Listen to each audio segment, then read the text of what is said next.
Okay, I want to say this right off the bat. I'm sure that you're confused by the title of the video, but I want to make it completely clear that standing and enjoying are not the same thing. If you enjoy somebody's music or you enjoy somebody's comedy, it means that you listen to it and that you find enjoyment in it. You think it's good, you think it's fun, you think it's funny, and it elicits emotions, and you enjoy experiencing that song or movie or that comedian or whatever. You enjoy it, but it doesn't necessarily take over your life. You have a lot of enjoyments. Maybe you enjoy Bo Burnham, and you enjoy John Mulaney, and maybe you enjoy, the Jackson 5, and these are all things that you enjoy, but you don't have like walls filled with posters of like just pictures of Bo Burnham's face, and you don't have CDs for just the Jackson 5 and no one else. That is when you enjoy something. Standing something is taking that to its huge, unhealthy extreme of obsessing over that person or that group. And that's very clear in sort of the K-pop scene. That's all over with bands like BTS. That's really the only one that I know the name of off the top of my head. But if you look at K-pop, that's kind of one of the major players in the stan scene. And it's obsessing over these people and treating them like gods. This is not something that is new. Treating entertainers as more than human and as gods and obsessing over them is something that's been going on almost since entertainment has become mainstream. It's almost always been a thing, and especially in the more recent years and decades, we've started to really at least notice that it's going on, and it's definitely increased.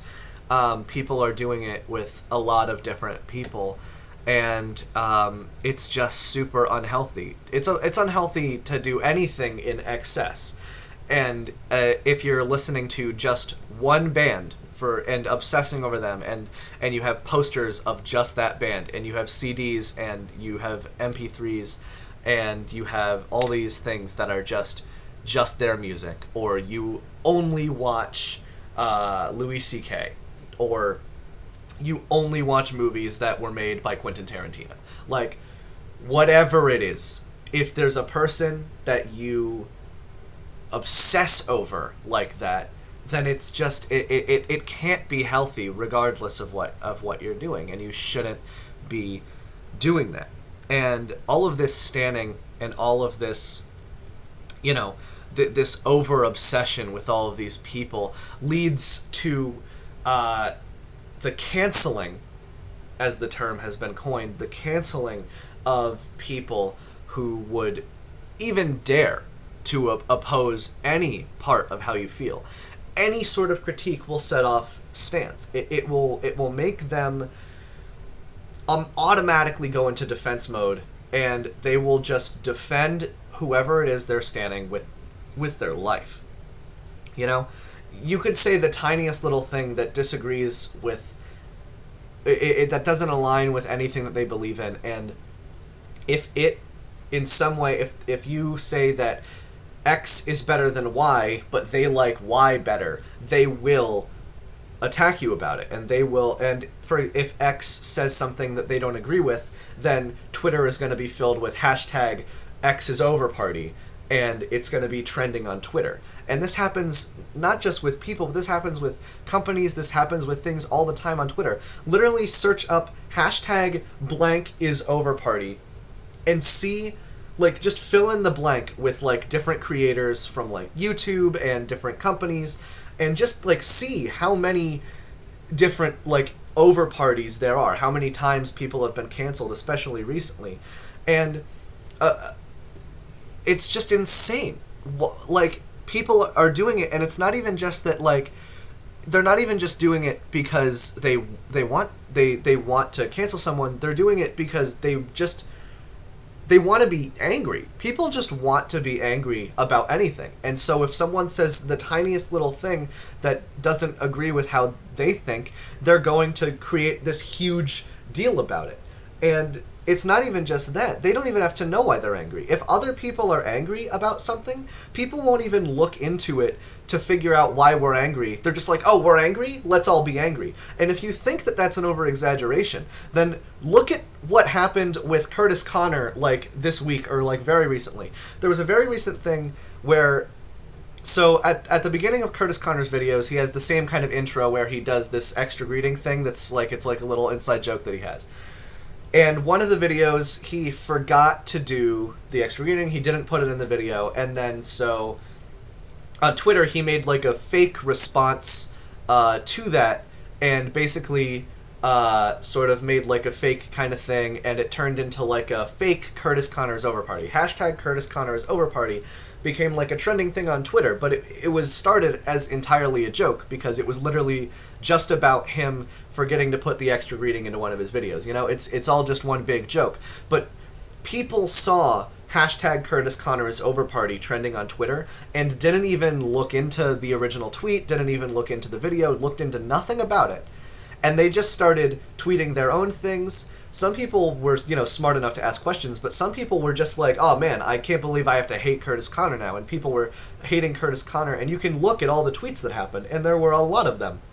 Because it was trending on Twitter. It got super popular, it blew up. And these people didn't know why they were angry at Curtis Connor, but they just were told to be angry at Curtis. And so they were, even though the whole thing was just a joke and a meme, and they actually had no reason to be mad at him, and he wasn't actually being canceled.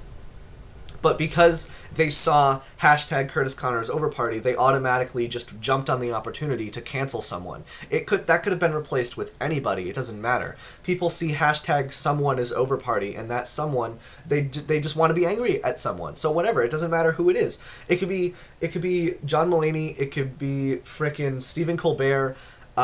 It can be Taylor Swift. It doesn't matter who the hell it is, how famous they are. If that person gets canceled on Twitter, then people are going to jump onto it without even knowing. If they see the hashtag, they're just going to like those posts, they're going to retweet, they're going to make their own, they're just going to jump on it. It's not an over-exaggeration to say that people are genuinely just want to do this because they are angry, and that's just how it's working. So with all of this, it all kind of ties back into stans, because people who stan people are sort of the forefront of creating this sort of cancel culture, where you got people who obsess over, let's say, Lele Pons. You have people who obsess over Lele Pons, and they love her, and they live and breathe Lele Pons, and they never think that she can do any wrong. And then some commentary YouTuber like Danny Gonzalez or Drew Gooden or someone like them makes some kind of commentary video basically saying, hey, I don't really think that this is the kind of content that I like, and I don't think that this is really good content at all. I think that there are things that she can do to make better content. And then all of them who, you know, watch those videos, not obviously this is a generalization.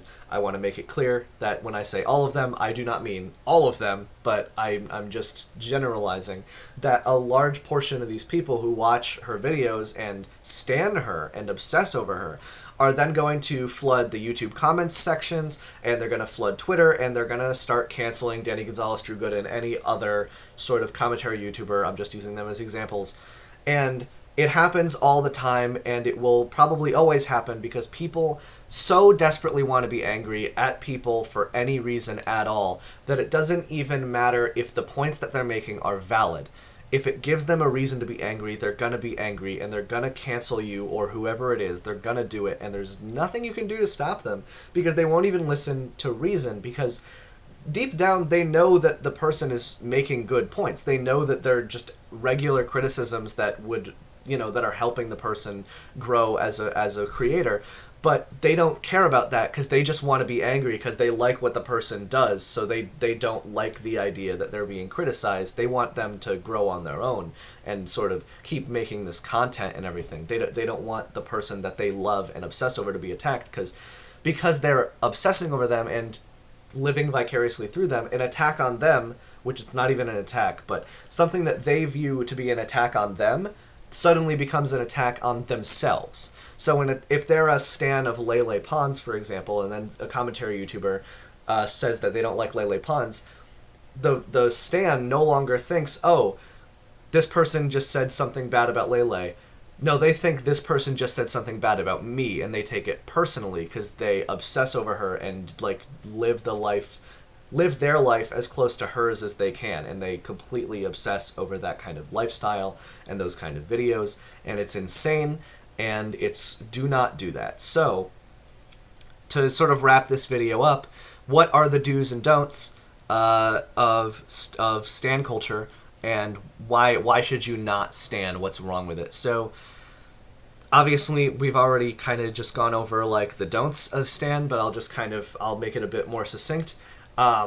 Stans are obsessive to a complete fault, and they'll go out of their way to cancel anybody who has any kind of views that don't align with theirs or the creators, or anyone who critiques the creators that they like. Anything that it is, they will completely go out of their way to attack those people, and do not do that. That is so bad, to completely just obsess over that person entirely, and then to cancel anybody who even in some way has any critique to say about the person that you enjoy watching, or even the medium of art that you watch. If someone critiques YouTubers as a whole, and you watch a lot of YouTubers, don't go and like be like, oh, this person hates YouTube, like whatever, like what. Let people, unless they're like, I don't know, unless they're hurting anybody, like actively hurting people, then who cares what their opinion is? Don't fucking go out of your way to cancel these people who disagree with the creators that you enjoy if they're not actively hurting anybody. On the do side, though, instead of being a stan, what can you do? Well, you can help these people. If they're YouTubers who have merch, or if they are, if you really enjoy these people's songs, if they're singers, songwriters, if you enjoy their songs, if you enjoy their comedy specials, then support them by watching their shows, by listening to their music. If you can buy any merchandise that they have, and you have a little extra pocket money to spend on like a t-shirt or a CD or whatever, go ahead and buy it. If you're going to use it, buy it. As long as you're not covering your walls in just BTS posters, and you've got a million like fucking only BTS shirts and nothing else. Like, just don't obsess over them. Don't make it your entire thing. Just enjoy them on, like, a regular basis. Just, don't obsess over them completely. Just, you can like BTS if you want to. You can listen to BTS's songs and be like, oh, I enjoy this music. You can listen to Bo Burnham's comedy songs and be like, I enjoy his comedy specials and the music that comes out of them. But, that shouldn't be the only thing. That you shouldn't obsess over it. You shouldn't try to replicate their lifestyle. You shouldn't do all these things. You should just enjoy it for what it is, and then move on to the next thing. You're not going to watch The Office and then that's the only show that you watch for 80 years, You're going to watch The Office, and then maybe you'll rewatch The Office like 60 times. Who cares how many times you watch The Office? But you should probably watch something else at some point in your life. And that goes for anything. Anything in access is bad. It doesn't matter. And finally, the biggest thing is that you have to be able to accept criticism, not just for yourself, but obviously criticism to the creator that you enjoy. If your creator comes under fire for something that they did, whether it's really small or really big, you can't just stick by them 100%, and you have to realize that they can be at fault for things big or small. Obviously, I'm not saying that if someone comes at your creator and is like, oh, you don't make good content. I'm not saying that that's like cause to like leave them and stop supporting them as a creator. I'm just saying that you don't have to be so cutthroat about it. You don't have to go cancel someone just because they disagreed with your views of what you think good content is. On the other end of the spectrum, you shouldn't support your creator through everything. If your creator goes to Japan and films a body of someone who has hung themselves in the middle of a forest, maybe you should stop caring and unsubscribe from that YouTuber, just as an example of something that happened a while ago. But if someone does something big that, if a normal person who wasn't super famous did it, they'd probably come under a lot of fire for it. These people come under a lot of fire anyway, but then they have a lot of people who stick with them. Do not stick with these people just because you enjoy the content that they make, because that's a immoral and sometimes illegal thing to do. Whatever it is that they did, there are tons of examples of things, like the trend that went around where people were licking the ice cream and all these other things. Like, stop supporting the people who do these things, because they're doing these things that are either morally wrong or, even worse, straight up illegal. So just please enjoy things at a regular, non-obsessive way, and just be reasonable. Be a reasonable human being. That's all I have to say. I know that this was a bit of a long video. I'm sorry. And I know that this is a bit kind of out of nowhere, just kind of toss this into the world, right? I don't make that many videos, and so suddenly making a commentary video is really weird, but this is just me trying out new things. I hope that you guys enjoyed the video. Keep staying well during this quarantine time. I might as well throw in a little bit of a serious bit here at the end. Keep staying well during quarantine, and that's how I'm gonna end this video.